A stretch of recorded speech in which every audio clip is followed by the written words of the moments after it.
Hello and welcome to the 10th edition of AviaDev Insight Africa's Connectivity Update, the podcast offering an insight into the latest route developments to, from and within the African continent.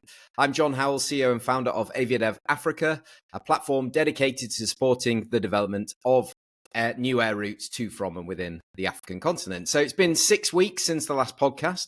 We thought it might be a relatively quiet Northern Hemisphere summer, but it's been incredibly busy. But luckily for all of you, we've been keeping tabs on all of the big announcements, which we aim to cover in the next hour or so. Now, for those who are first-time listeners, I'm sure there aren't too many of you, but hopefully we're garnering some new audiences. This podcast offers a summary, some opinion and some analysis of the latest route developments affecting the continent. Now, each month I enlist the support of two industry experts to make sense of the announcements. And this month, as always, we have Chief Regional Troublemaker, Mr. Sean Mendis, joining us. He's here to educate and entertain us with his trademark brand of aviation wit and wisdom. Sean is an AviaDev advisory board member, friend and avgeek who brings over 20 years of experience in the industry, including managing airports, commercial airlines, and also cargo airlines in Africa and the Middle East. Our second guest is Behramjee Ghadially. It is great to have you with us again, Behramjee. Behramjee is an aviation consultant with over 20 years of experience supporting airlines globally with network planning and strategy. And he's spent over almost 10 years now in the African continent supporting airlines there. Yeah. Now, the opinions of my guests are their own, but as you'll hear today, they are very much backed up by compelling reasoning. So now it's time to fasten your seatbelts as we start our taxi out. Welcome to the August/September 2024 Connectivity Update. Okay, guys, let's start with the big story that everybody's been gossiping about this year. And I think it wasn't a massive shock when the news did break. And it has now been announced. That is the 25% stake in South African carrier Airlink, which has been purchased by Qatar Airways. So I suppose the big question here, if you want to kick us off, Sean, is what does it mean for Airlink and what does it mean for connectivity in Southern Africa in the short, medium and long term? Yeah, I think for the last few weeks, at least, this has been probably the most open secret in African aviation. That said, I think this is actually a marriage that works very well for both sides. Qatar has made it clear that their goal of last mile delivery into many of these markets in Africa is going to be through partnerships. They're going to be flying into a regional hub and then having a partner to take passengers on this last mile. In North Africa, they've got a partnership with Royal Air Maroc through One World. In East Africa, they've got a close partnership with Rwanda, which they're also supposedly going to be buying into. In Southern Africa, there are not that many well-established run carriers with a large enough network that could really be of use to them. So the fact that a stake in Airlink became available, I think it was a no-brainer for Qatar because this was a once-in-a-generation opportunity to get in with a partner who's solidly established and who can really bring value to their operation. From Airlink's side, I think it's a little more complicated. I think Airlink's ownership structure with Roger Foster primarily holding a lot of the equity himself. Roger's not getting any younger, and I think as a result, he's got to also start looking at the post-Roger era. And I think he's made it clear in his speeches at AviaDev as well, where his family is not taking over the management side of the business, even though they're closely linked with it. So he needed to institutionalize it. In addition to that, Airlink has fleet constraints. They're doing great with their 66 Embraer jets right now. But the reality is the seat mile costs on the Embraers are not solid enough for them to compete on the trunk routes, the Golden Triangle, Johannesburg, Cape Town, Durban routes, where they're going up against Safair, who's got maybe 30, 40, 50% lower seat unit costs with that. So they're going to need to invest in a larger gauge fleet type for these trunk routes without necessarily losing their smaller fleet types, which do such a great job in their 47, 48 marginal African markets right now. That needs capital. They've also shown their own interest in investing in other African airlines, like they have with West Air, now called Fly Namibia.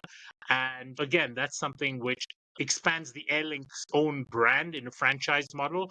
It's quite likely that Roger is looking at doing that beyond just in Namibia and potentially other markets as well to get the investment that Airlink's put into in terms of their technical capabilities, their IT infrastructure and so forth, provide that to reasonably small size regional players who basically do the same thing as a more localized distribution partner. So I think all of this required capital, and Qatar's got very deep pockets. And I think this just brings together two people who had different interests, but the interests just happened to coincide. And I've seen marriages made on a lot less. Yeah, great. And Behramjee, I think what I'd like to ask you about as well is what's the impact going to be on the other airline relationships? Because, of course, now Qatar gets in there, but Airlink has been successful up to this point by being very much on the market and open to be in partnership with any airline that's providing connectivity into Southern Africa. So how do we see the impact of that now that they're married to Qatar? So, firstly, this investment by Qatar Airways into Airlink, like Sean correctly said, it's a very commercially oriented but very financially astute decision, because it's arguably one of the most professionally and profitably run and focused airlines in Africa. They're very straight line focus, and it helps Qatar Airways a lot. But also in turn, because of their ownership stake in Airlink, I foresee Airlink joining maybe One World in the distant future. And that would mean that it may happen, may not happen, but I would be quite surprised if Qatar Airways does not lobby for it, because that's what they've done with their other investments in other airlines in the past. Sean is a bit... I highly doubt that, because the reality is, if you look where Airlink even has the opportunity to interline with One World partners, the answer is Nairobi and Johannesburg, Cape Town. That's it. I think a vast majority of Airlink's destinations are unique to Airlink, and that's the real value it brings to Qatar, that it serves Yes, the markets, domestic... the Lilongwe's, the Mounds, the Walvis Bays, that Qatar or any other long-haul carrier can never put an aircraft into. I think even with that, it has limited value to One World, because it really doesn't have the ability to interline with the vast majority of its members.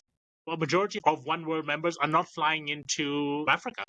And that is the reality. Airlink is a regional player, and I think, if anything, what do they call it? One World Connect or whatever, what Fiji Airways started off as being to begin with. I think you might see something along those lines, but I cannot see any time, as long as Airlink's current model of being a strong regional player, and they are reiterating that. If you read all their PR in recent days since that announcement, they are going on with South Africa's regional carrier. So they are stressing that they are doubling down on regional, and that's why it's at. So I don't see an alliance thing.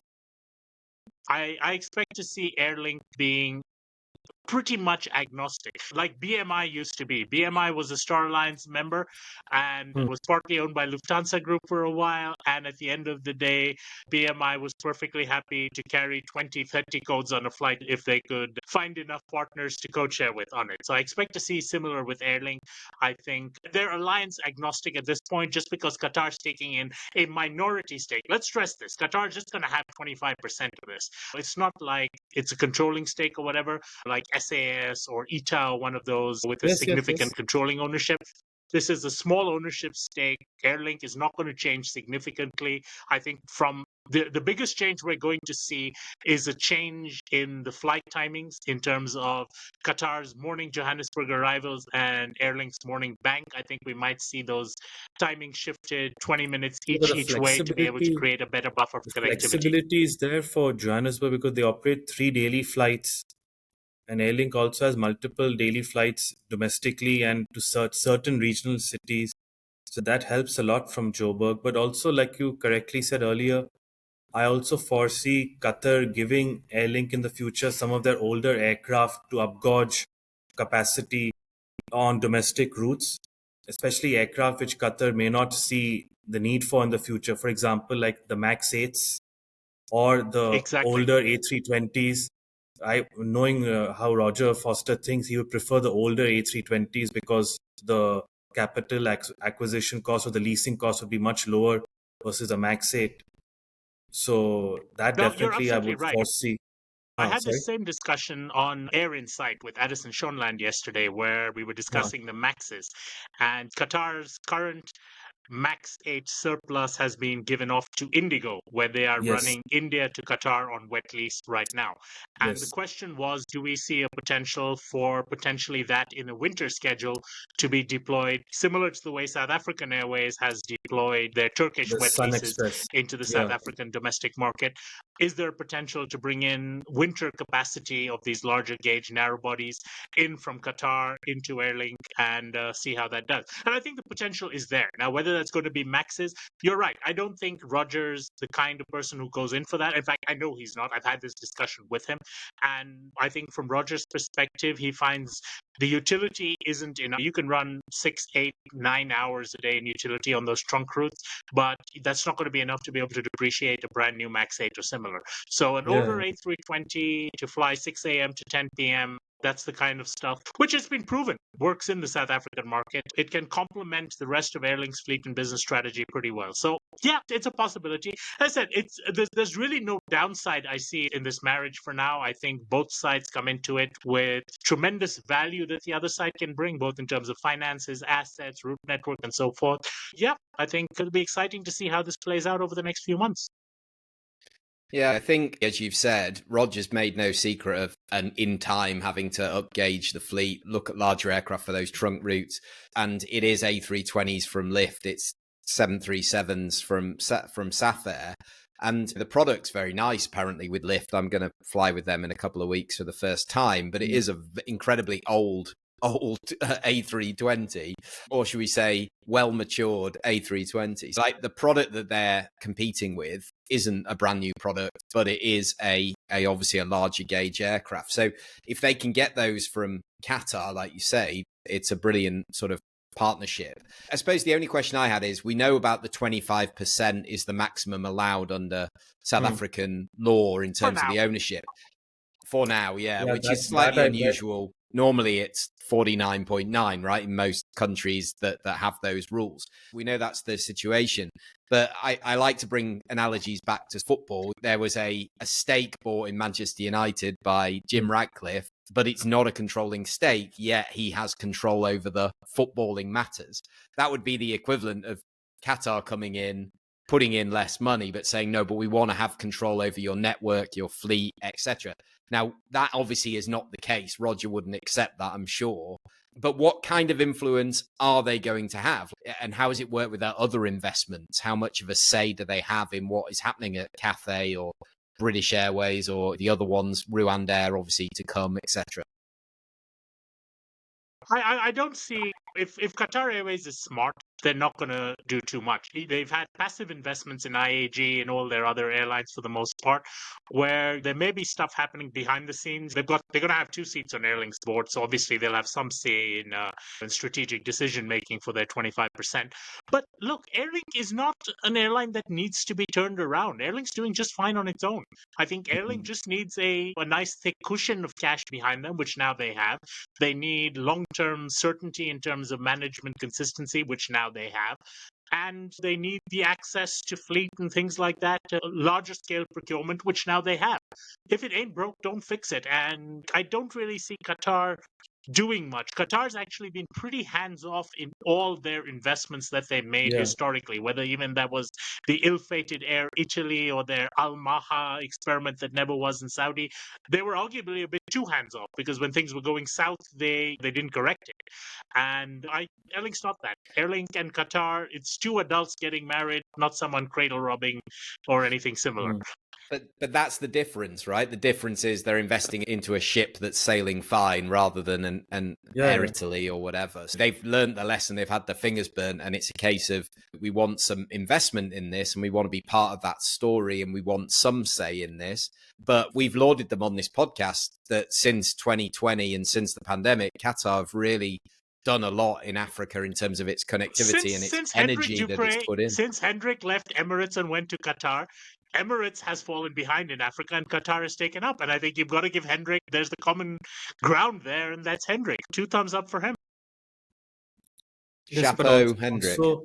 Also, what John's point was, Qatar not being involved too much hands-on with their One World partners.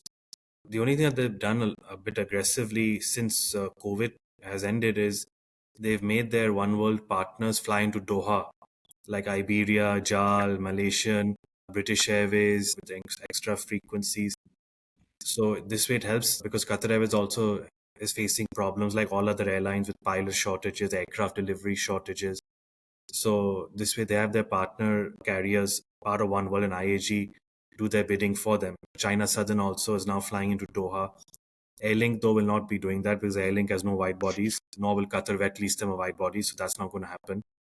But Nor But would they don't Roger need to. take a wide body. yeah, Yeah, no, but there's they no don't need need to. to. But Qatar that's the thing. flies. Yes, Airlink's not at strength all. is South African market. Yeah, of Southern course. African market, and Qatar is Of serving course.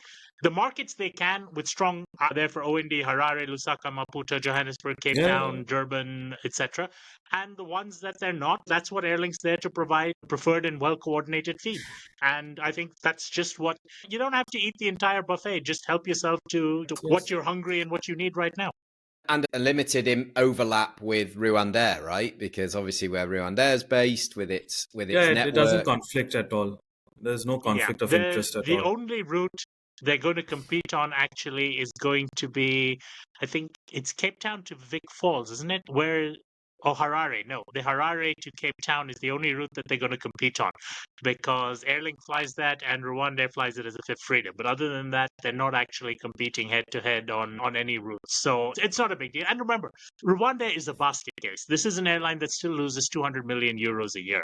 This is an airline who's supposedly facing a come to Jesus moment this year because the IMF package in Rwanda is going to restrict the government's ability to provide direct budget assistance to the national airline from this year.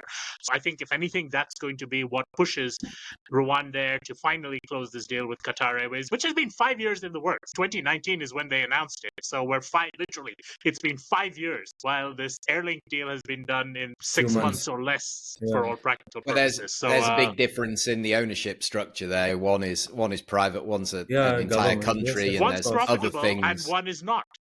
And I think that also is a big deal because if you're putting money into something which is a black hole, you've got to be careful that your money isn't just good money after bad.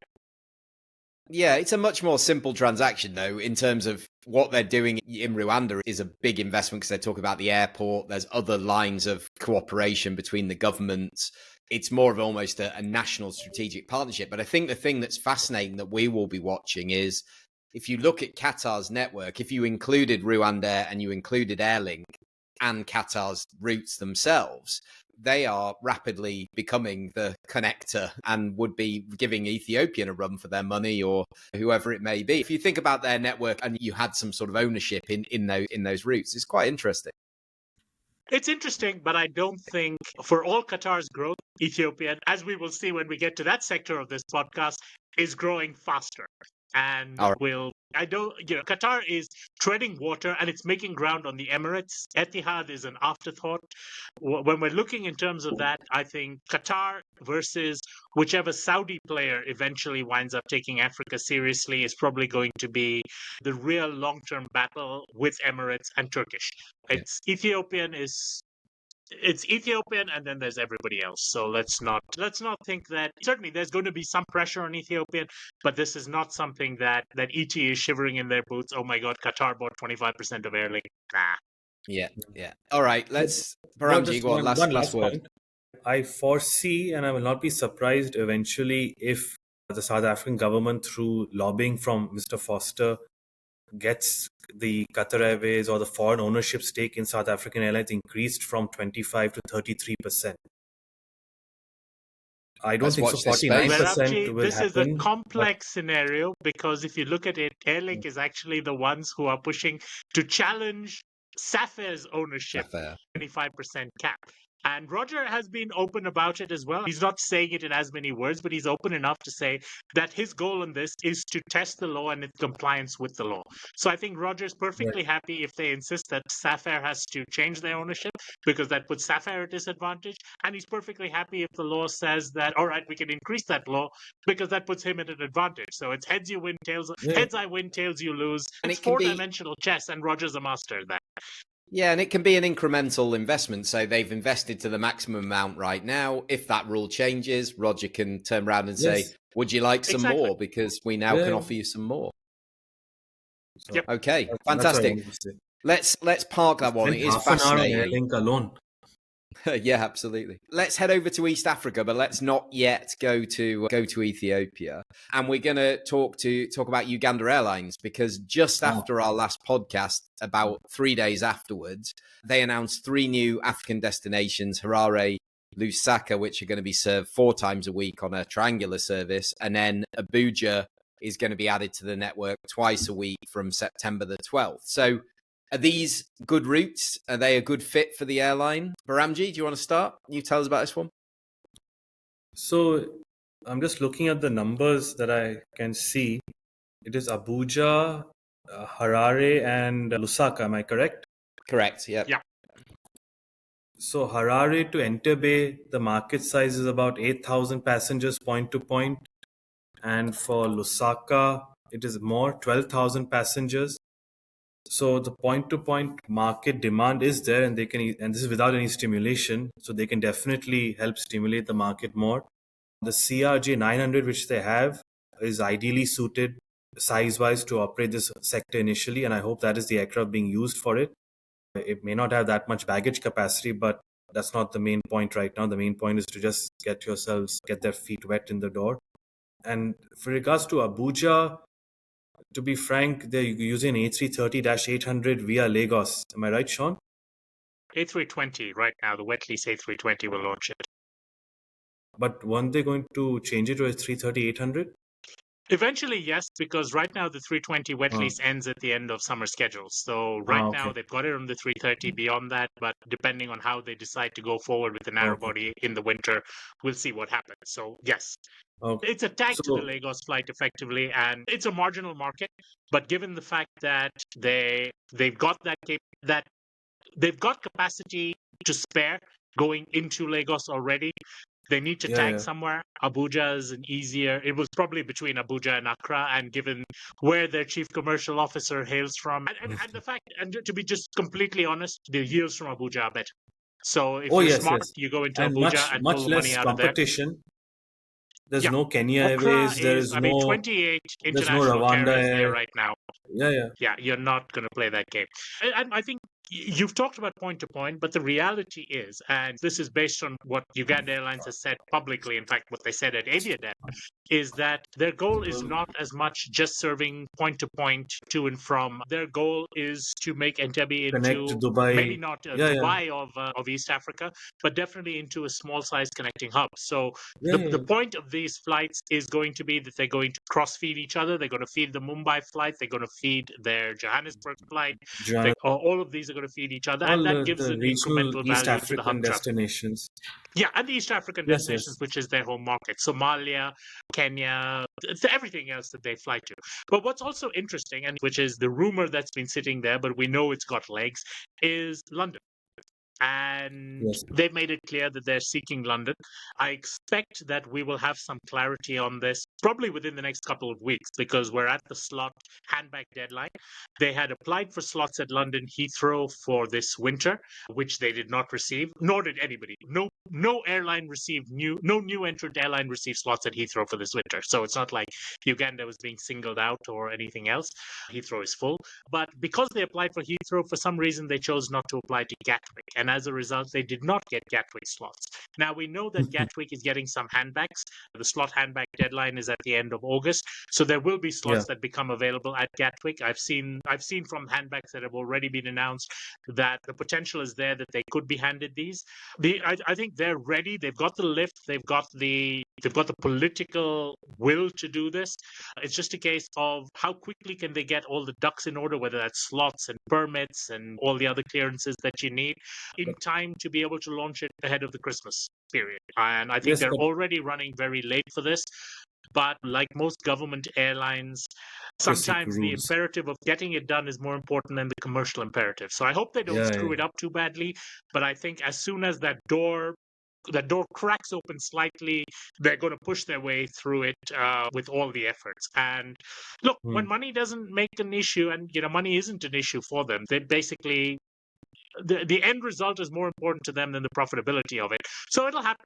Whether it happens now in time for Christmas or whether it happens next summer, we will see. But I'd say if I were a betting person, I'd say 65% will have some announcement before the end of this year for Right. Yeah. Uganda Airlines to London. And when you then factor that in with Lusaka and Harare and Abuja and Lagos and all the other markets feeding that, now these routes also make a lot more sense. Yeah.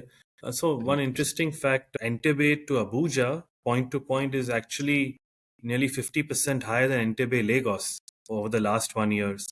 7,500 passengers point to point Entebbe to Abuja versus 5,700 for Lagos. But more importantly, the yield from Abuja is $700 Through the one roof. way.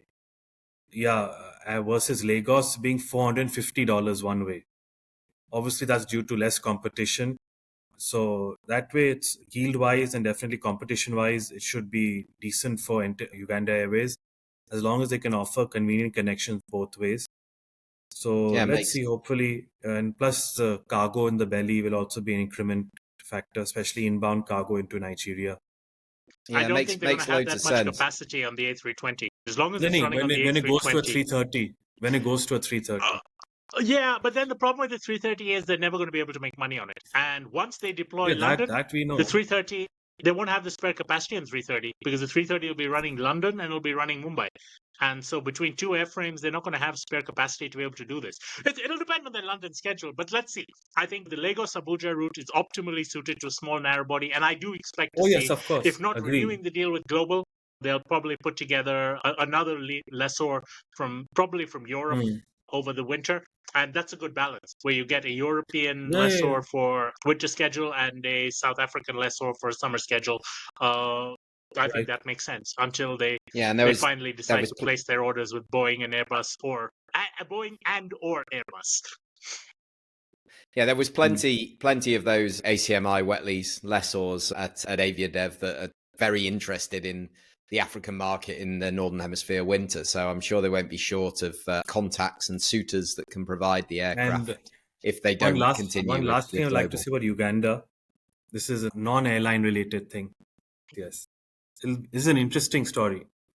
So in Uganda, there's a famous national park called Queen Elizabeth National Park. Those of you who know nature must know about it. So in that park, there's a tree which is like a fig. So it's called a fig tree. And the reason I'm saying this story is because the lion pride, which controls the area where this fig tree is located, it's called the fig tree pride. It is the only lion pride in the world which actually knows how to climb trees and actually rests on trees instead of on the ground. That is the unique characteristic of this particular lion pride in that particular territory of Queen Elizabeth National Park. No other lion pride in the world does that. It's only this pride that has this unique characteristic. They even hunt animals from the trees. This sounds like them having the A330-800 because nobody else has it except them. Every day is a school day. Every day is a school day. Just quickly, before we leave this, and thank you for that fact, you obviously talked about Heathrow, and I suppose one element on this, which is the political side, which we touched on a little bit in the past, but we saw statements from the Nigerian Minister of Aviation, who's very upset that Nigerian carriers aren't getting access. But then the only reason I ask that is not to labour that point and to understand that obviously nobody gets them. It isn't specified that it's got to be Heathrow. There isn't any space. But what impact does that have on the Uganda side of things? Are they going to be happy to say, is the president there who's ultimately, and the country being the owner, are they going to say, look, it's Heathrow or bust? Or are they going to come round to show us the numbers? If Gatwick works, we can do that first and maybe move to Heathrow, which is what Rwanda did. You've got multiple points there, and I'm going to give you a little bit of scoop on all of them. Number one, Nigeria. It's not as though Nigerian airlines have been denied slots at Heathrow. If you look at the submissions, no Nigerian airline has ever applied for slots at Heathrow in the last 5 years. Airpeace likes to say we have been denied slots at Heathrow, but look at the slot applications and who was denied. They never applied. they are just flat out lying, or more likely, they just simply don't understand how the slot application process works, which they have demonstrated in every other time that they have been involved and claimed persecution at a slot-constrained airport. You'd think that after running the airline for nearly 10 years, Airpeace would know how this works, but you know what? Knowing Airpeace, I'm not surprised. So that's point one. Point two, Uganda. Uganda knows how it works. Unfortunately, people are advising the president incorrectly. Uganda Airlines applied during COVID and were granted non-historical temporary slots during the COVID period to operate to Heathrow. Now, of course, they did not launch. Now, the reason they did not launch is another stupid political thing, because they got A330s and didn't put them on the AOC and hadn't had them on the op specs and training and everything else on that front. But basically, they got slots to operate into Heathrow, which they then lost because they didn't operate. And then even if they had operated them, those slots did not have historical rights beyond the COVID waiver period, and they would not have been able to continue operating anyway. Unfortunately, the president was advised badly by I don't know who that they should still have these rights. It has now been made clear to the president's office that they no longer have these slots. And by all accounts of conversation with Uganda, they'd love to get into Heathrow, but if Gatwick is the only thing available, they will go into Gatwick. And finally, Rwanda. Rwanda does not have slots of its own at Heathrow. Rwanda is using Qatar Airways as slots at Heathrow. So the reality is Qatar Airways is leasing their slots to Rwanda for Rwanda to be able to fly into Heathrow. Why? We know about Qatar's involvement with Rwanda in terms of investment and so forth, but that is part of the deal, that Rwanda's daily Heathrow slots are not all their own. They are coming from Qatar Airways, who in turn, so those are owned by Qatar Airways, who leases them to Rwanda, and Qatar on their own then have to lease slots from elsewhere for their own flights, and have just recently bought more slots at Heathrow from Tarom, Romania, where they've bought their 8th daily slot pair at Heathrow for their 8th daily flight. Fantastic. Wow. Okay. Thank you for clearing that up. And I hope everybody out there is listening and they're now educated and schooled as I am in the process. Good. I think talking about slots and how it all works could be quite an interesting Tanzania is facing also in London. Tanzania, please, let's not give them oxygen, because they've got so many problems. I could spend the whole hour and a half just venting about Air Tanzania, the criminal enterprise masquerading as an airline.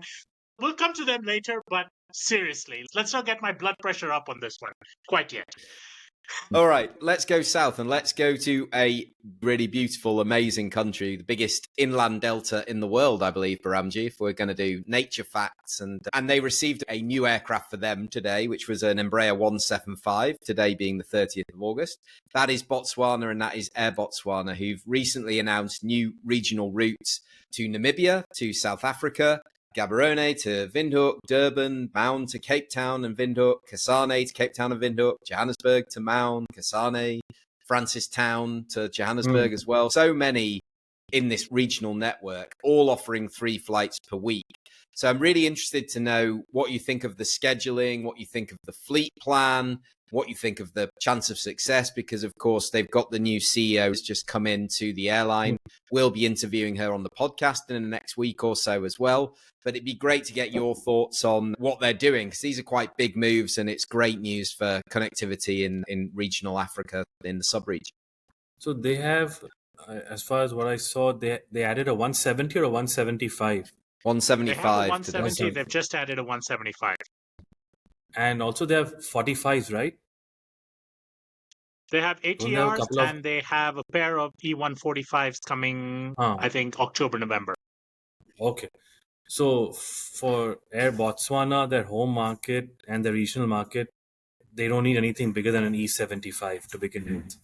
The E45 capacity-wise and even economics-wise for those routes, which are within 2 to 3 hours flying range, is ideally suited. The 170, 175 is better suited for the trunk routes to South Africa. So from a risk standpoint, it's a bit of a low-risk proposition. From a demand standpoint, Cape Town, as far as I can see over here, after Johannesburg, is the second biggest route, 27,000 passengers point to point last year. But all the other routes within South Africa region, the market size is not really there. So they need to do, I would say, tag on service in order to make it Behramjee, compelling. But I they will. think Mhm. something which we're missing out when we look at MIDT for these markets is the fact that so much of the traffic going into Botswana is coming in on private charters, which is not captured in MIDT. The lack of scheduled service in many of these markets, or at least appropriately scheduled service, is not being captured there. So we know that there is far more. Less than Potential. 10% of Botswana's aviation is actually captured as scheduled traffic. And I think what Air Botswana Yes, is yes, trying to do is to capture a larger share of that current charter and non-scheduled traffic rather than yes, yes. necessarily going head Also, to head to capture a share of the also, existing scheduled also, market share. uh, also, tour operators and travel agencies, they buy a ticket to Johannesburg and then a separate ticket Exactly. Johannesburg to Gaborone, which is not captured by MIDT and DDS, because when you buy two separate tickets, the data system categorizes it differently. So when a passenger Yeah. buys two separate tickets, this way, when they're flying Johannesburg to Gaborone, they're classified as a point-to-point passenger rather than a O&D passenger.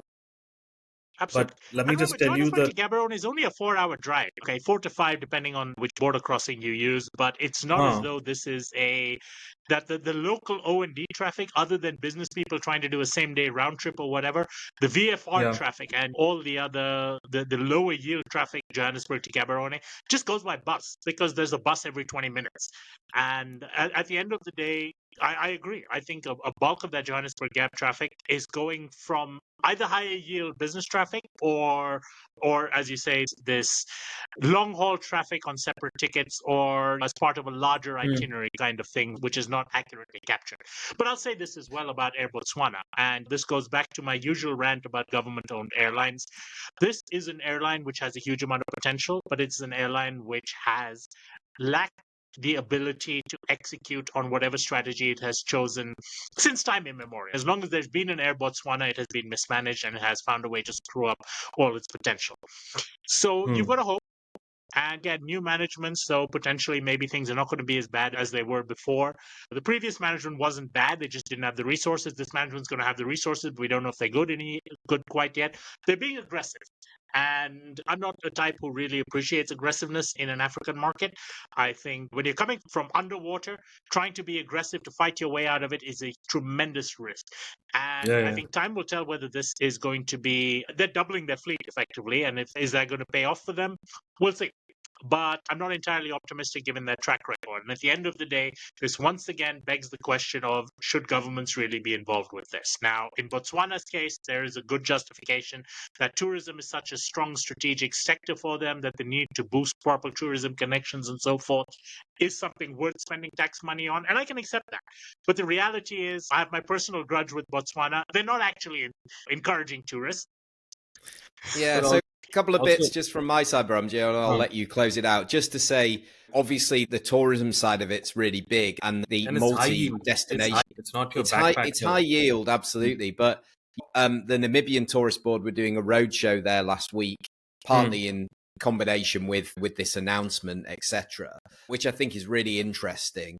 I think the other thing to say is, and I would love to do some research into this, and it's something for us to think about, what is the best history that makes an airline CEO successful. Lulu, I believe, she's a chartered accountant, same as Roger's background was chartered accountant. There's an interesting announcement there as well with Airlink getting the rights to fly from Cape Town to Gaborone as well. So they're going to be it's going to be interesting in that perspective as well.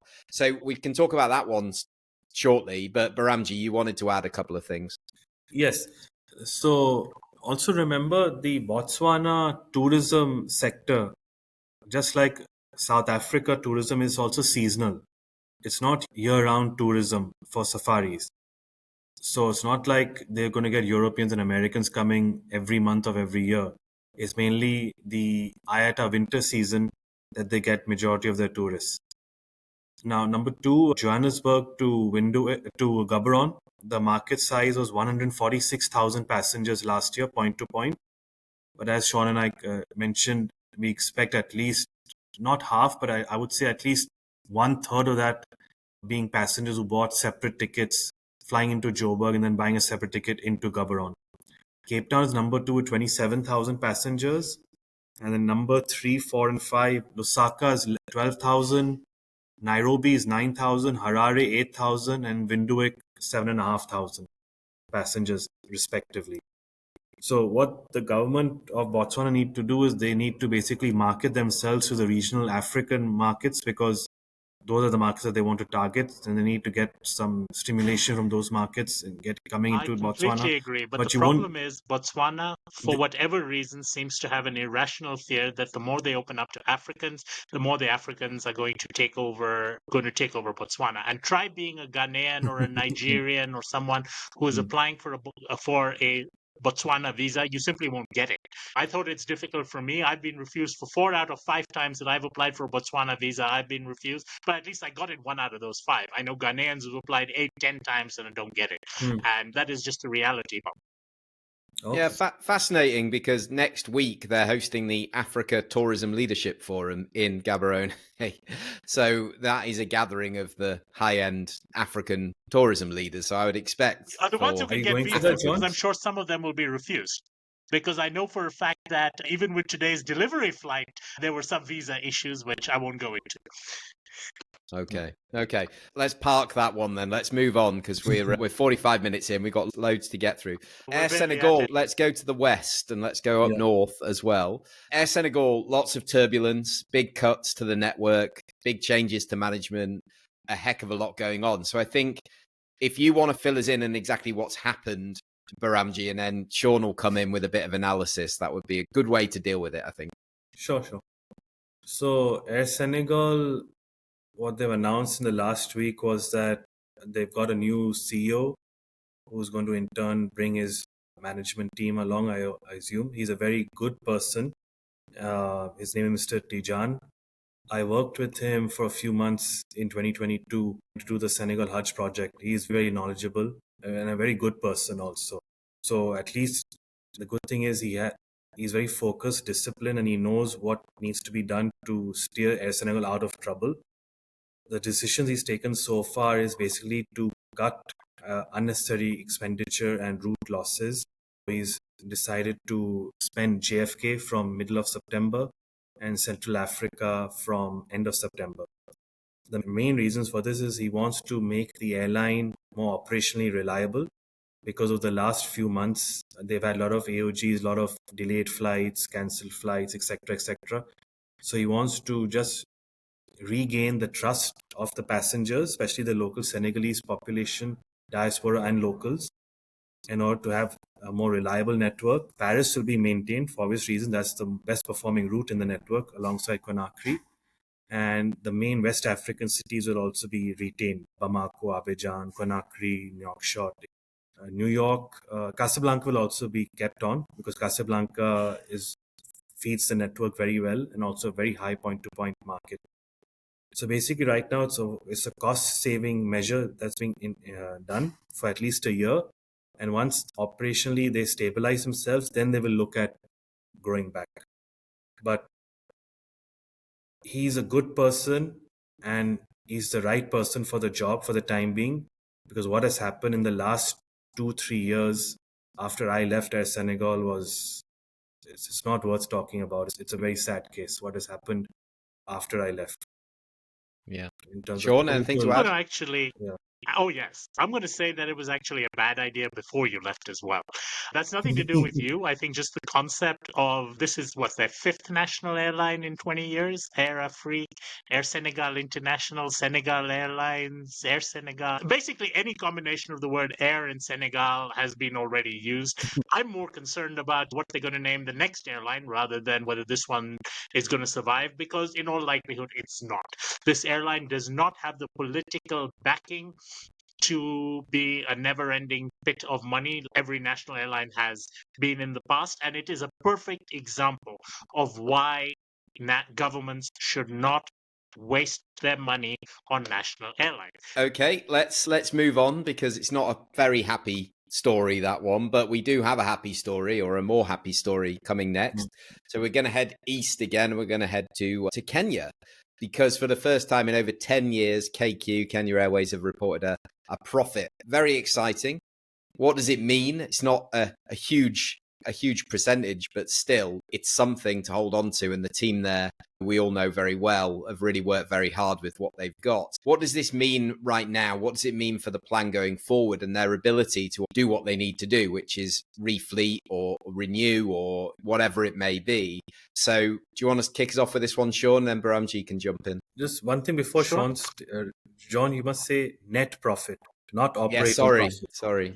It is a net profit. It is the It's a big first time in achievement. over a decade that Kenya Airways actually has a profit after tax. And it's incredible because when you think back to when the last time they made a profit, Nairobi Airport was running out of the car park because it had just burned down, and so much has happened in a decade.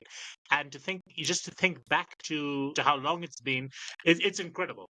And I used to fly Kenya Airways very regularly back when I worked in Somalia and all that, and I really loved it. And then it became so unreliable, and the network began to shrink, and it just became inconvenient, and I switched to Ethiopian for my primary carrier, and I haven't looked back. But I am so pleased to see how Kenya Airways has done it, because the way they have done it has been through honest hard work. This is not an airline which has gone in and just taken government bailouts. They haven't actually gotten any government bailouts. All that's really happened here is that the government guarantees for debt that they took on 15 years ago with Project One back in Titus Naikuni's days. So we're really going back 10, 15 years here. That debt has now been transferred from the airline to government, to the National Treasury, and consequently, the money that has been freed up from the debt service that KQ has had to pay prior to that, certainly the taxpayer would have been on the hook for it either way. If KQ had gone bankrupt, the taxpayer would have had to pay that debt.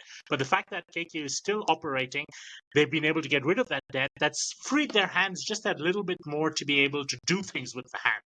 And they've made the right choices. They've clearly enunciated what their fleet strategy is. They've clearly put forward what their network strategy is. And I'll give a shout out to Martin Gitonga, who's head of the alliances and the network, who's been a guest on this podcast with us and has been very open for years about what they needed to do and what they were working on. And I am just so pleased. He WhatsApped me the day that they announced their results, just saying, if you could ever read a celebratory tone in a WhatsApp message, it was there. It was just all caps, like, we got a profit kind of thing. And I'm just so pleased for them. And I think that is going to continue. And I think they've clearly seen which of their markets works. They've been fortunate as well. The waiver of visa restrictions between Kenya and South Africa came at a perfect time for them, where they were just looking at growing back. And they put in now they're flying almost 6 times a day to the South Africa market, 4 times to Johannesburg, and 1 to 2 times a day into Cape Town. That market has more than doubled in 2 years. And the fact that South African carriers are weak means they're just code sharing and getting South African Airways traffic as well. Certainly Airlink is flying, but that's just 1 Embraer versus times 4 wide bodies. They've done their work well. And I think from a network perspective, one interesting thing we're going to see, and I'm itching to see because Martin's being very tight-lipped about it when I ask him, they had applied for slots at London Gatwick and received them. And that is for flights to begin this winter. Now, we know that in the past few years, KQ has been able to get seasonal slots at Heathrow for second daily services during the winter peak. They did that last year. They didn't get them. Sorry? They did that last winter. Yeah, they did.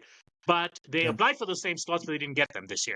So the question is, will they get them at the handback, or will they choose to maybe open Gatwick as a seasonal destination? And if so, with what lift? Because they've deployed their 787s now on Cape Town route, on Lagos, and on Freetown, and a few others.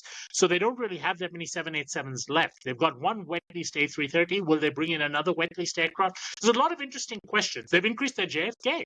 And another reason why they've done so well has been their closer partnership with SkyTeam, and in particular with Delta. Because my understanding for what Martin has said is the JFK route was losing money until Delta put a code share on it. And the moment that became KQ such and such, also sold as DL whatever, the demand went from marginal break even at best to, hey, we can go 9 times a week on this flight, and potentially even more if they had the lift. KQ it's fascinating to see what's happening, to see what they'll do next. And I love the fact that Martin is so transparent about it, so that people like us who follow the network developments can ask him that question, and that he even comes on the show and tells us straight from the horse's mouth. Yeah, so that was what I was saying at the start of this, before we started this podcast, a person like Martin, he's not under any strict supervision or any rules or anything like that. If there's something nice to report, he'll report it. No need to be fearful of repercussions and all. He's earned his stripes, though. He's got the expertise. He's got the respect. But you're right. Yes, but there's no stick hanging behind his head. What did you say? Why did you say it? Nothing like that. Nonsense. But Behramjee, that's how most sensible for-profit companies operate. You've been working for government airlines for too long. So maybe that was the thing, right? So Alan, the CEO, he came in from GE, right? So he's come in from a private sector business. He has to report to a public sector shareholder, but he's got a private sector background. So he wants to run his organization internally like that. And that empowerment, I think we've all felt it. When you feel empowered within an organization, it makes you want to do more for that organization. When you feel micromanaged or that you're unable, you've got your hands tied behind your back, you do less. It's as simple as that. Also, regarding Alan is also just generally a nicer person than his predecessor. Yes. If I were working for Alan, I'd want to go to the office and do my best for him. With KQ, what they've done very well in the last 2 years post-COVID is their network rationalization, cutting unnecessary routes like Brazzaville, Point Noir, few other places in Africa, which did not even cover operating costs and did not contribute to any network feed that much. Just now they suspended Bangui, which was totally deserved, in my opinion. And they've also decided now to streamline the fleet to being only 787s and 737s.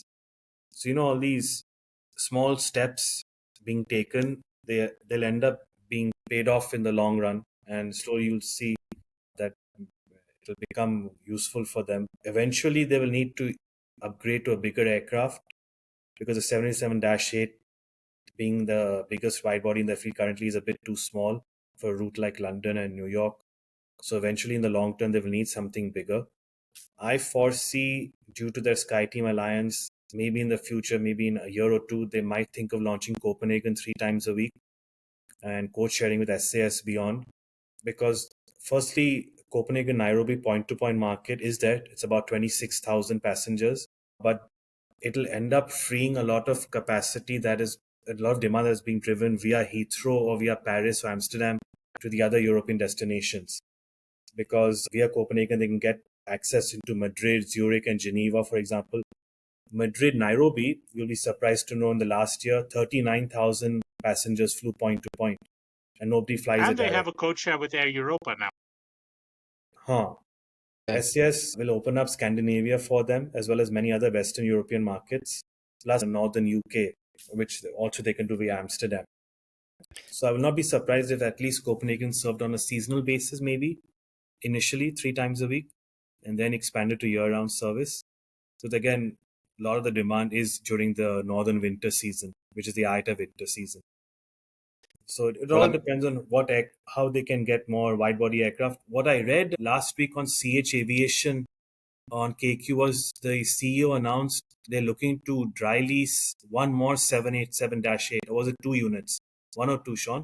They want 178 and 2 73s is what they're looking for. So maybe that 178 is to replace the 330 on wet lease? I don't think it'll be to replace. I think it's going to be to supplement, because right now, from what I've said from Martin, he just needs all the capacity he can get. So in the long term, certainly it'll replace. But if it comes in for this winter, it'll be to supplement.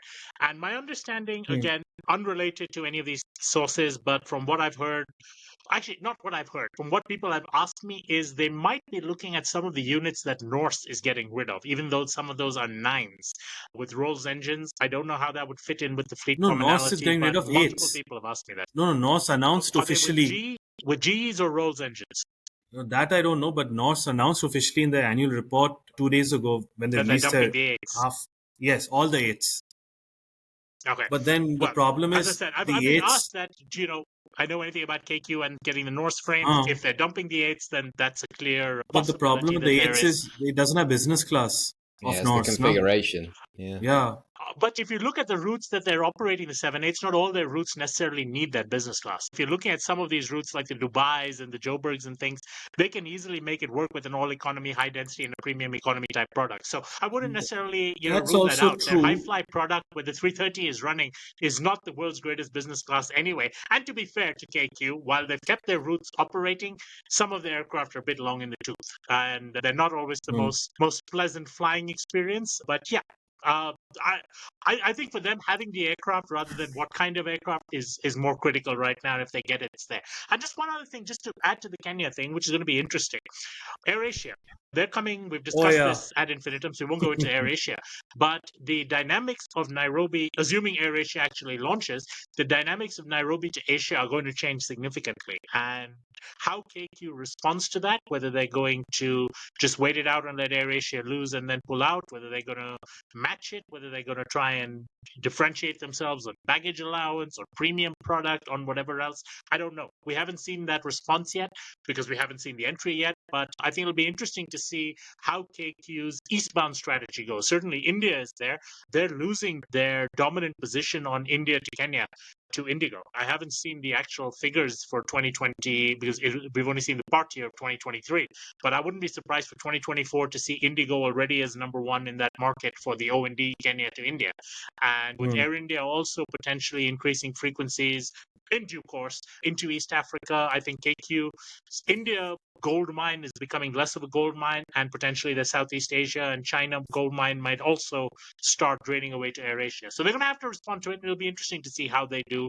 But they've shown they've been able to respond to challenges with this profit, and I'm excited to see what they do. And I wish them, like others I've said, I don't care whether they win or lose. I want to see KQ win. They've earned it. All right. One compliment I would like to give to KQ is I flew them for the first time this March and April to Nairobi, Johannesburg, and Cape Town.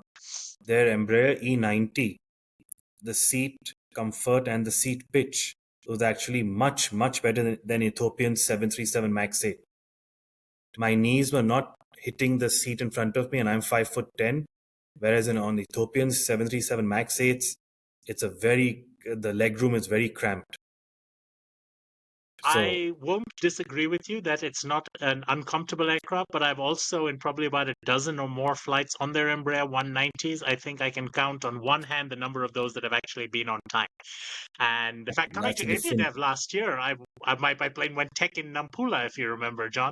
And we sat on the ground for 2.5 hours in Nampula, Mozambique, dreading a possible overnight there before they managed to stow a reverser or something. And no, it was the APU doors that somehow wouldn't stow themselves, and then we finally got it sorted. So certainly it may be comfortable, but if it ain't reliable, I ain't flying it. I think that's fair.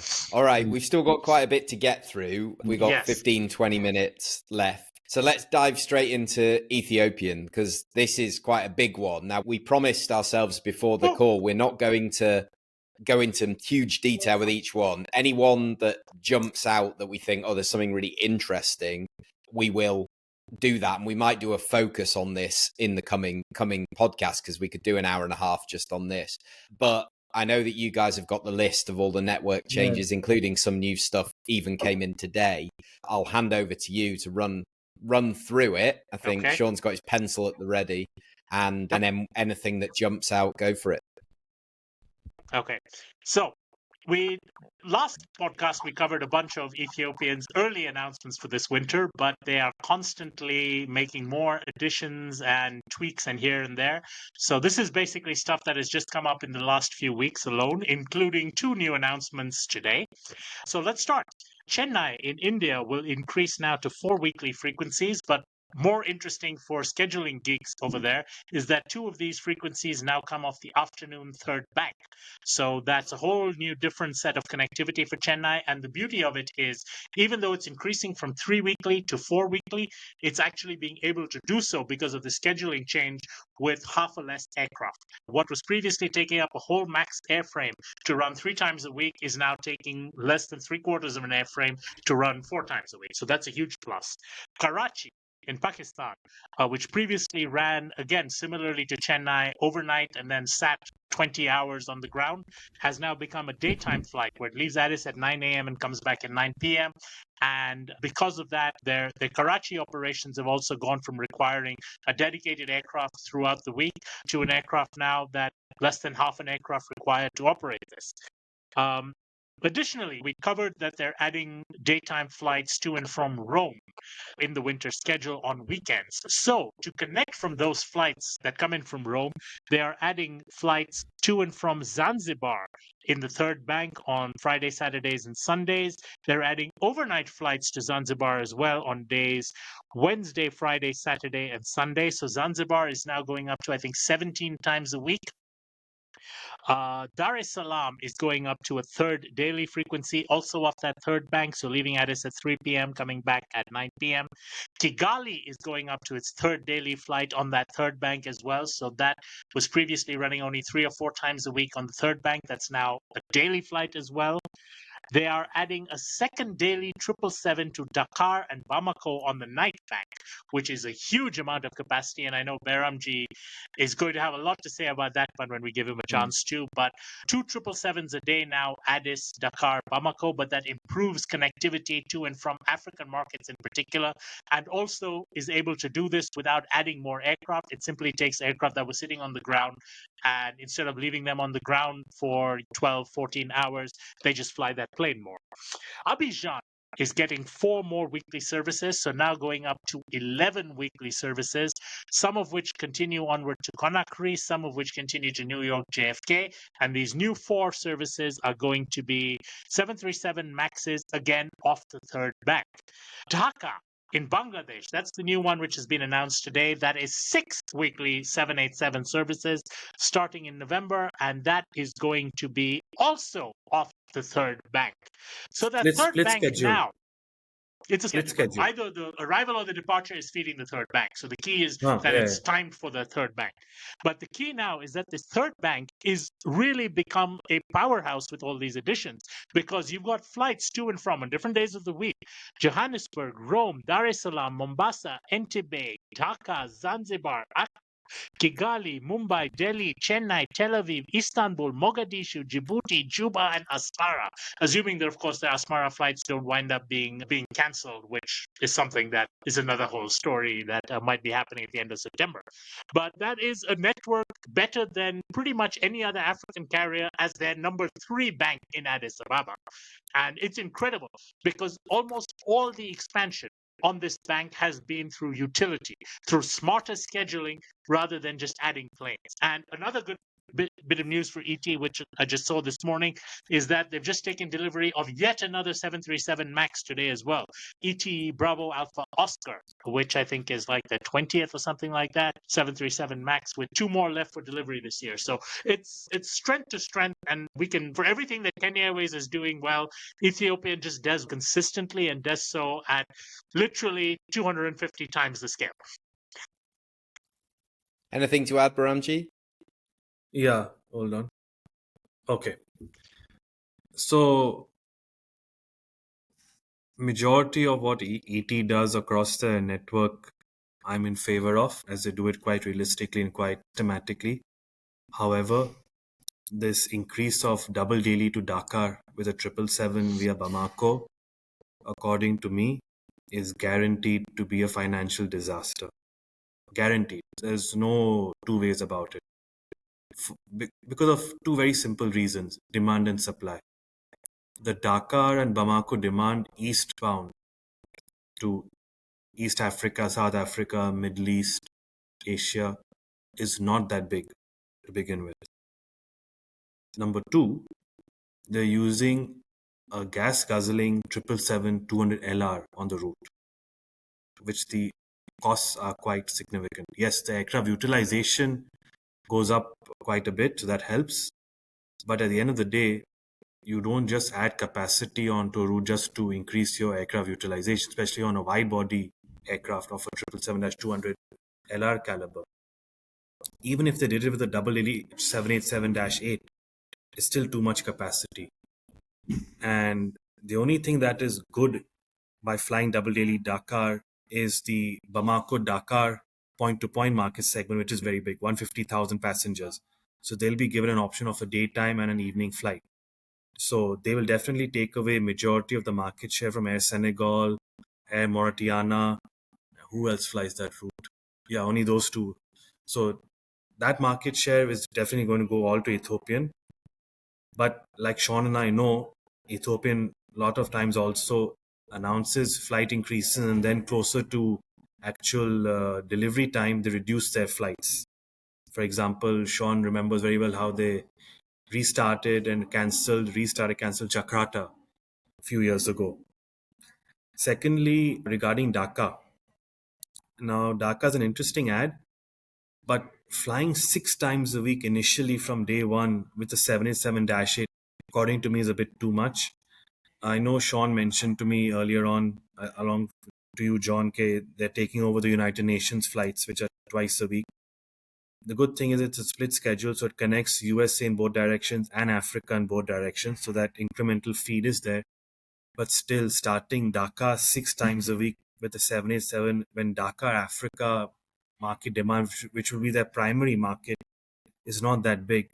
So this means they're going to be targeting aggressively Dhaka to Jeddah, via Addis Ababa, Dhaka to Medina, to get that volume passenger, as well as passengers who find that flying on Emirates or Turkish or Emirates Etihad are too expensive during December winter season. They will go on Ethiopian, though it's a much longer route, flying from New York via Lome to Dhaka, but they can also now take the new flight, Newark to Addis non-stop. So that's something which they can also look forward to. Another market I want to talk about on that is Dhaka to South Africa, which is over 20,000 passengers a year. And the third bank in particular, and I'll mention this as a little aside, I just booked a flight from Johannesburg to Mumbai. I knew you were going to say that. Price number flight. It's going to be mentioned. I booked a flight from Johannesburg to Mumbai for travel in a couple of weeks, and I paid about 7,000 rand, which is just under $400 round trip, including all taxes. And the reason it's so cheap is because Ethiopian is offering really cheap fares on their morning departure from Johannesburg, ET848, the one that feeds into that third bank. It comes off the night bank, so it's no problem coming in, but the flight on that third bank is weak. Now, that flight is actually going from being a weak performer to having new markets such as Zanzibar, Rome, Dhaka, etc., all added onto this flight for this winter schedule. I think it's a really interesting thing where they've got to run that flight because of aircraft rotations and everything, and it's usually a wide body as well now because of the cargo need as well as the directional demand. But having Dhaka available on that, I expect to see a significant improvement in ET's loads on that ET848 flight. And it's a perfect connection. It's literally, I think it's less than an hour on the ground, 50 minutes on the ground in Addis to connect from Johannesburg into Dhaka. And these are the small little incremental gains that they're making on this third bank. And like with any hub structure, the more routes you add to it, the better it gets. Just one other route I forgot to mention. It literally came up just as we were starting this show, and I didn't have time to add it to the notes I'd already written, is Newark. T is going to be starting non-stop Newark to Addis flights 3 times a week. They're moving their current Lome to Newark flights to JFK, so they're going to be daily to JFK as well as 3 weekly non-stop Newark to Addis flights. In addition to their 11-time weekly Washington, daily Toronto, 6 or 7 times weekly Chicago, and 3 to 4 times weekly Atlanta flights. So an increase in North American capacity. I'm actually a bit surprised to see them do it this way. I'd expected to see Minneapolis rather than Newark as a destination for them. But given that the Minneapolis demand tends to be East Africa demand and probably more suited to summer, I think we still will see Minneapolis announced on a 787-8 probably sometime towards the end of the year for a summer next year start. So starting April or May next year, we'd see Minneapolis next. But their rejigged destination and their new route is nonstop Newark to Addis Ababa starting first week of December. Okay, big scoop. Let's rattle through these last few, and apologies if we're not going to get loads of time on each one, but we'll cover them. So the first one is South African Airways going double daily to Mauritius and adding Lubumbashi as well. Behramjee, what about this one? What do you think about SAA's growth here? Well, Mauritius is a slam dunk. They used to operate a daily wide body service pre-COVID into it. Some of you may not know why Mauritius is very popular with South Africans. I actually did not know until I went to Cape Town. I was at Camps Bay Beach one afternoon, and I was randomly talking to a South African over there as to why do South Africans go abroad for beach holidays when they have Camps Bay Beach and other beaches in Cape Town in their own country. And he said very clearly that the waters of Cape Town, because it's on the Atlantic side, it's actually quite cold most of the year. Mhm. So for South Africans to actually enjoy a proper beach holiday in relatively temperate waters, Mauritius is their preferred destination. And that is why you see Johannesburg to Mauritius, which is about 250,000 passengers a year, point to point. Cape Town is about half of that. And that's why it's a very good Durban's route for pretty them. large It's as about well. a 4-hour flight. Sorry, what? Durban as well. I mean, I know Air Mauritius also Ah, flies into Durban, so there's a yes, fairly sizable Durban origin traffic yes, as well to there. yes. But also another reason why Mauritius is very popular with South Africans is the same reason why it's very popular with Indians also. It's a nice place to park their money. Well, Yes. and also if you look historically at Mauritius, during the apartheid era, Mauritius is one of the few countries that allowed access to South Africans. So South Africans who wanted to Hmm. go on beach holidays really didn't have access to a lot of the world, and Mauritius was one of the countries where Yeah. South African Airways in particular actually had a fairly sizable operation there. And in fact, I was Hmm. just looking, this past week was the anniversary of the Helderberg disaster, the South African Airways Hmm, hmm, hmm. 747 that crashed off the coast of Mauritius. When was it? 1987, I think. So 37 years ago. My goodness, we're That getting was a old. combi, right? It was a combi, 747 combi flying from Taiwan to Joburg. Hmm. And just again, an aside, if anyone is actually visiting Johannesburg, the South African Airways Museum at Rand Airport in Germiston has, among other things, they have 2 static displays of South African Airways 747s, including a 747 that you can actually visit the whole cabin and see the legacy Okay, I didn't know interiors that. of. But they have a spectacular memorial and museum of the Helderberg disaster, which is, Hmm. it's incredible. I didn't even realize I spent almost 2 hours there just reading the transcripts and eyewitness accounts, and they've actually got debris from there, and it's incredible. Any aviation fan really should make a trip to that South African Airways museum at Rand Airport. It is worth the trip, and it is a labor of love by retired South African Airways staff who are all volunteers. So go there, and if you can also contribute to the Museum Society, it's some of the Hmm. best money you'll spend if you're an aviation fan. Yeah, good. I didn't know that. I'll next year when I go to South Africa, Make a definitely trip I'll do down there, that. Behramjee. Yeah, It yeah. is well worth it. South African also can sustain a double daily Mauritius flight is because it's on a 320. It's not a double daily wide body. So it's more or less the same capacity Actually, as a I wide believe body. it's going to be one of the two is going to be a 737. One of their wet lease Sun Express Ah, okay. 737s is going to run one of the Okay. frequencies. But yes, Ah, that's exactly it. The 2 flights are flying 30 minutes apart. So yeah, rather yeah, than flying one A340, they're flying an A320 and a 737. So yeah, it's not really a huge increase in capacity. It's just an increase in frequency because the yeah, yeah. wide bodies are being deployed Perth and Accra, Lagos and Brazil. And Hmm. well, we'll see. Okay, cool. Rounding it off, we've still got a couple to go through. TAAG are going to increase the number of flights to SA, so South Africa again, but also there's been yet another change in direction, change in management there with our friend Nolan Galda leaving as CCO and being replaced. Yeah, how do we see the TAAG side of things for South Africa working out? I think TAAG, unfortunately, is yet another national carrier that has great ambitions but lacks the political will and the management know-how to be able to deliver it.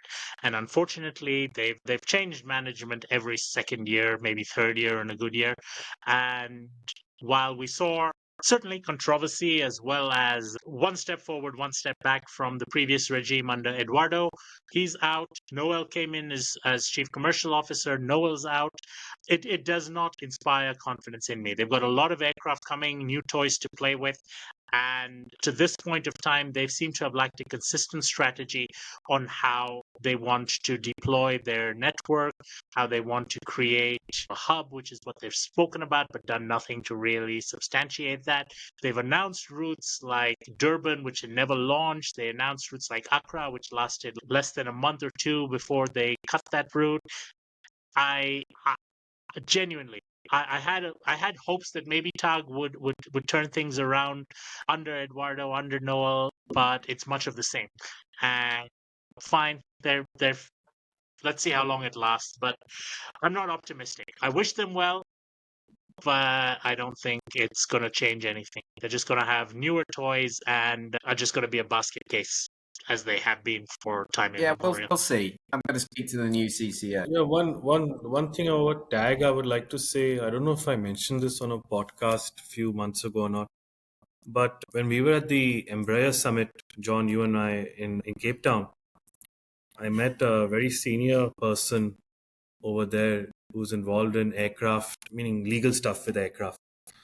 And he told me that the 4 787s that TAAG ordered, all of them have different cabin configurations. Yes. It's like having 4 different wives being married to at the same time. Yeah, it seems interesting. After knowledge, really was and you shocked. know what? That usually ends in divorce. Yeah, I was like, I assumed obviously they were destined to some airline in China or some other carrier, but how can you order 4 aircraft with all 4 having different cabin configurations? Have you ever flown TAAG? No, don't worry about that. Fly TAAG, and all of these questions of how can they do this will be answered for you like that. I have flown TAAG once in my life, and believe me, which aircraft? I could spend an hour just relating that story. I'll tell it to you offline. But yeah, though? It is an experience, and Angola is a whole different level of experience as well. So for all Angola's ambitions and their talk about we want to be open and everything else, it is still a society that I struggle to understand the logic behind a lot of what they do, not just on the airline side, but on so many different levels. So Angola is Angola. I wish them well. The potential is immense, and eventually they'll get it right. But I don't think this is their magic solution, the latest round of whatever TAAG has decided to do now.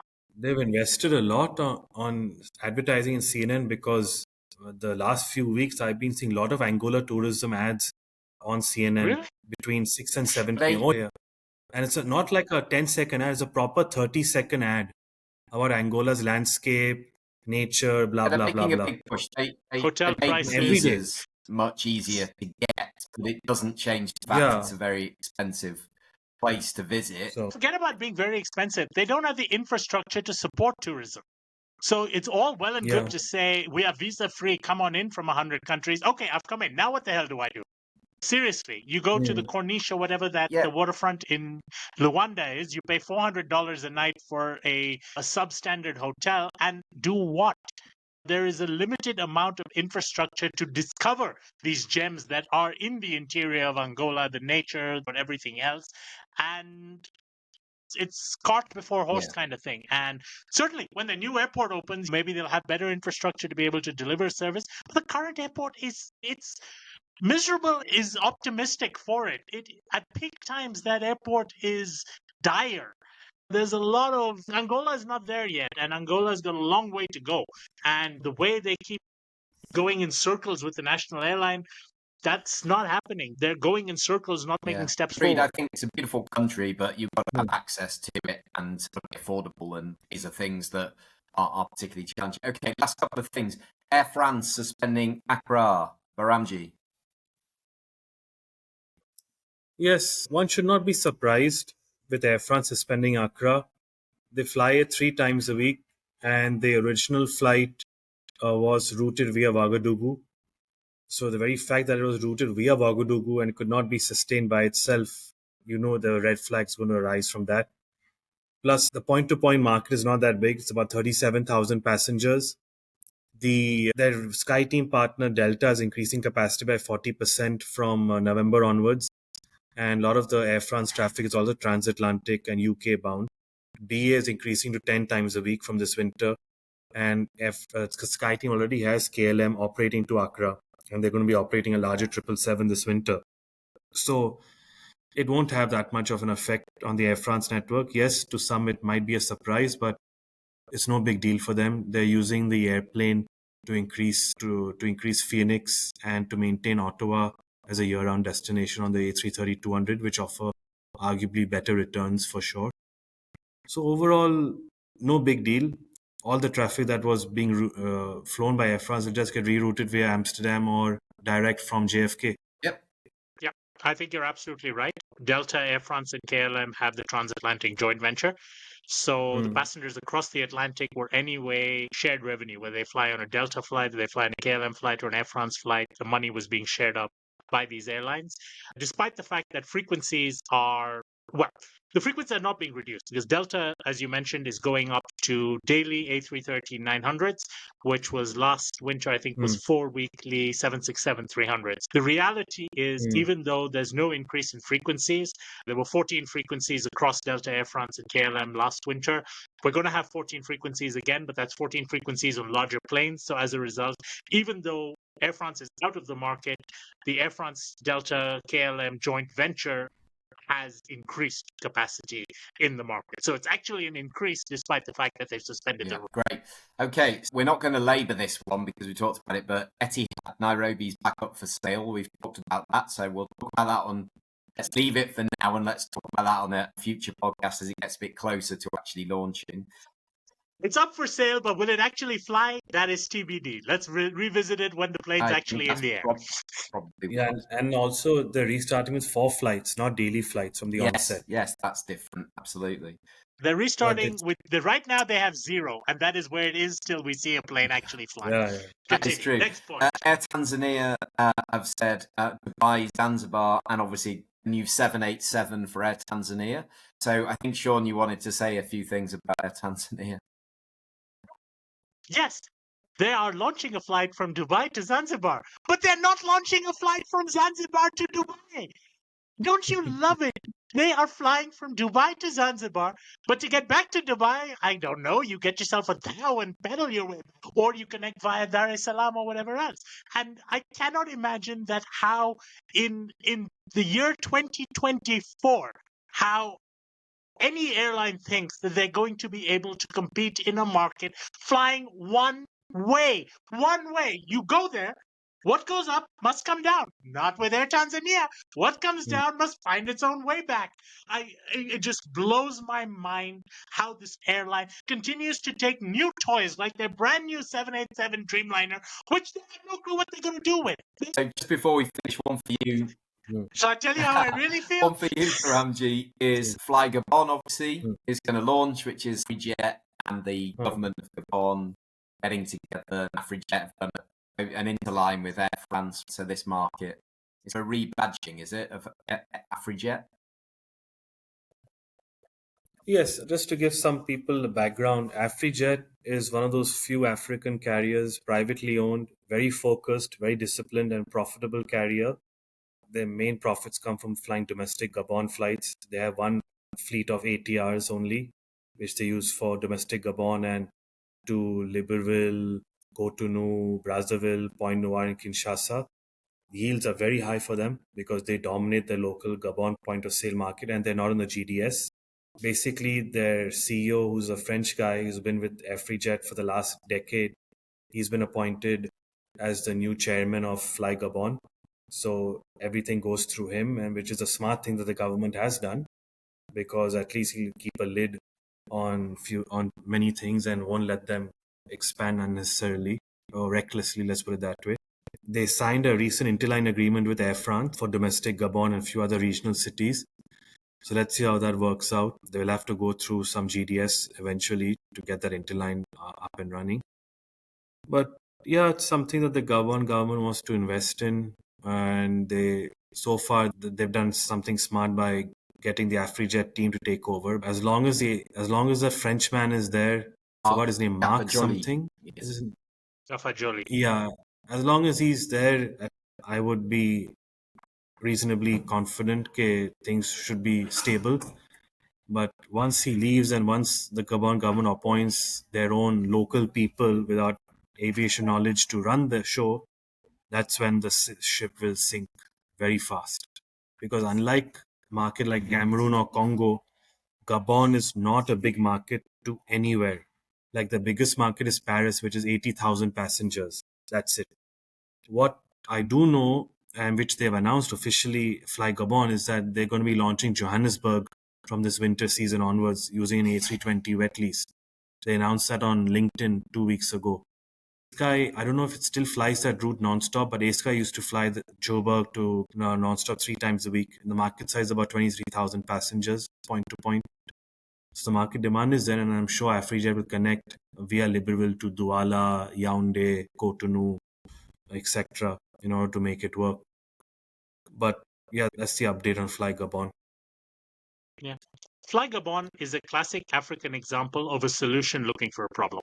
Gabon, as Behramjee has aptly pointed out, had a thriving private sector operator in AfriJet, and rather than simply saying, hello, here's the private sector success story, let's back it some more, the government says, I want a piece of that. I'm the new military head of state of this country. Let me ensure that I'm seen taking delivery of brand new planes and waving a national flag around.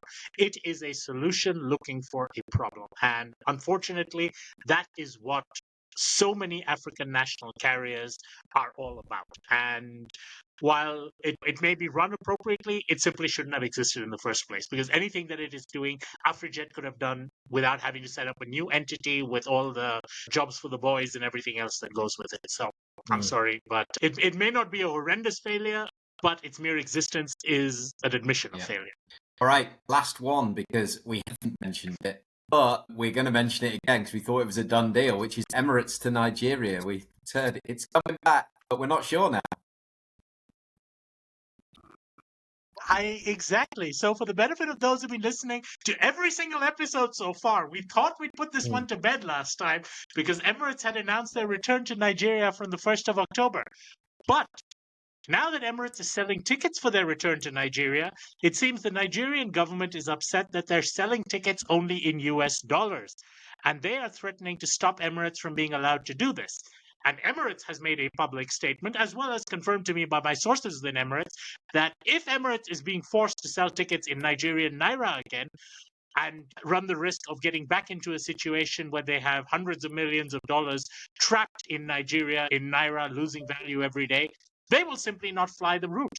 While Emirates is still selling tickets for a start on the 1st of October, whether that flight will actually take place, I don't know. And so watch this space and tune in next month, where we will give you an update of the one topic that has existed in every single one of the 10 podcasts so far. What is happening with Emirates in Nigeria? Fantastic. What a great way to end. Thank you guys for your time, and for everyone who's hung on for the hour and a half. Thank you so much. And hopefully, to say coming in 6 weeks of news and we're always sharing what's going on is tricky. But thank you all for spending the time with us today. We really enjoyed it, and it's great to share the stage with these guys. If you did enjoy the conversation, if there's somebody in your network that should have a listen to it, hit the share button, share it with somebody there, and do leave us a review as well in the App Store or wherever it may be, so that we can be found by more people as well. And I'm sure we haven't covered all the announcements. If you hear of anything, you can get in touch with us directly. Our links will be in the show notes. You can get hold of us on LinkedIn. And if we've missed anything, let us know. And we would welcome your comments and ideas on any of the topics, to do get in touch with us. Thank you, guys. Have a wonderful September, and I will see you very soon. And we'll see everybody else just around the corner. All right, take care. Thanks for joining us. Bye. Bye-bye. Bye-bye.